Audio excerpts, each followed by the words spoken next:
it's Joan.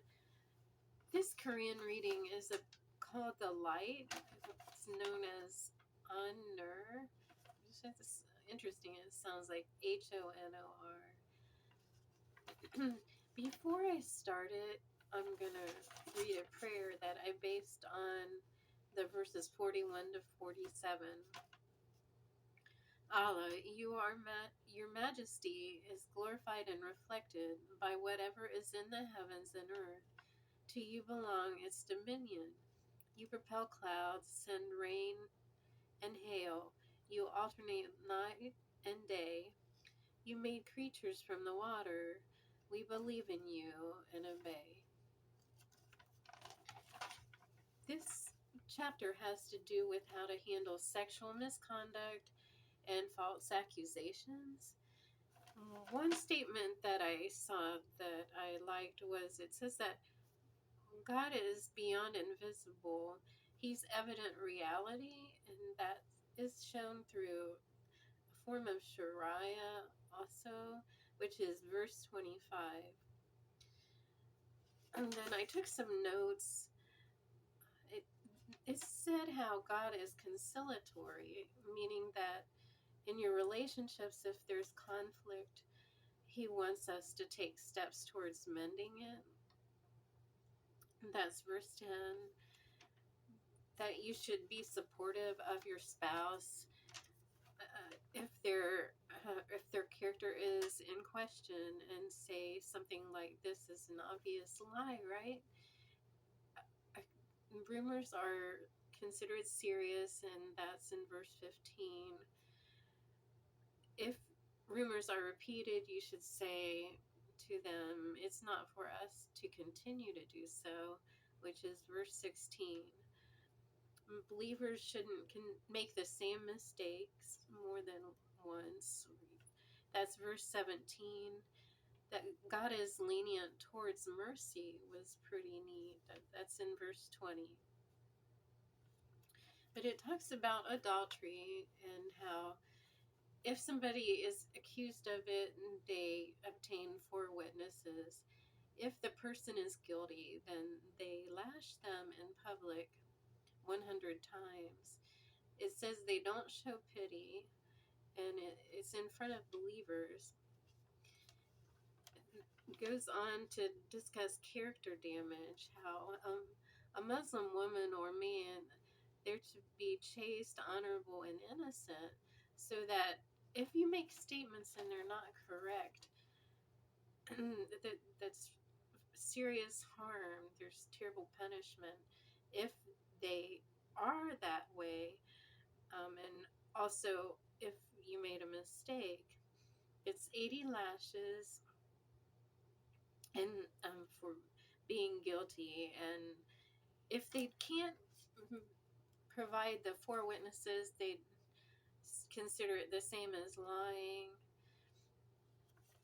Also, it says, and with the slander of a spouse, 1 testimony is equal to 4 witnesses.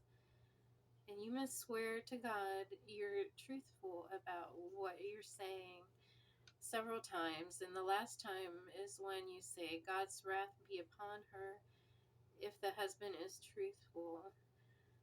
The wife can revert, what's the term they used? Avert punishment by saying he's lying. If there's group slander, each person involved in it has a part in Sharia, and the person that did the most harm takes the major part of the punishment.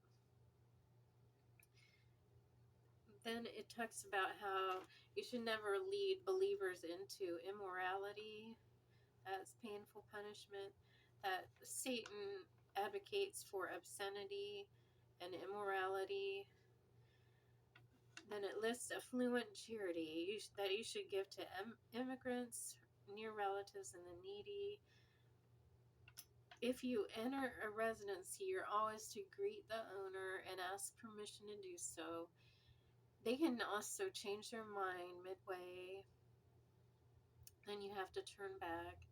if you need property and it's in a vacant building, you do have permission to get that. That's in verse 29.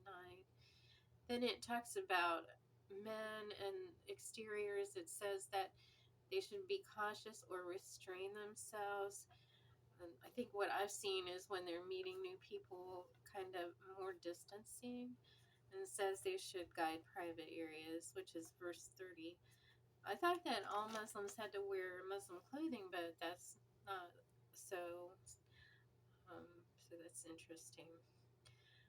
I did a little study about Sharia because people have been saying that it's happening here in Florida, and I definitely believe that it is. So I wondered, well, is it being done by a trained person? What are the qualifications? And it states that there to be a judge, it's called a Qadi, Qadi. They are trained, and it's less the fatwa training. It takes somewhere between 2 to 7 years of study. So you would start at about age 28 and end at 35. The court is called a MAHKAMA, and they're not as concerned about national laws because God is the overall authority. That was AmericanProgress.org. Then it lists actions with laws. There's those that are considered forbidden, disliked, permitted, and obligatory. And of course, everyone knows that the 5 prayers are obligatory, which means that if you're not doing the laws, then there's probably going to be consequences. And trying to change the government is, of course, forbidden, one of the most serious errors. To be involved with Sharia law, you can be male or female, is what I found online. And Sharia is practiced in 15 of 50 Muslim countries. I thought it was all of them, so that was news for me.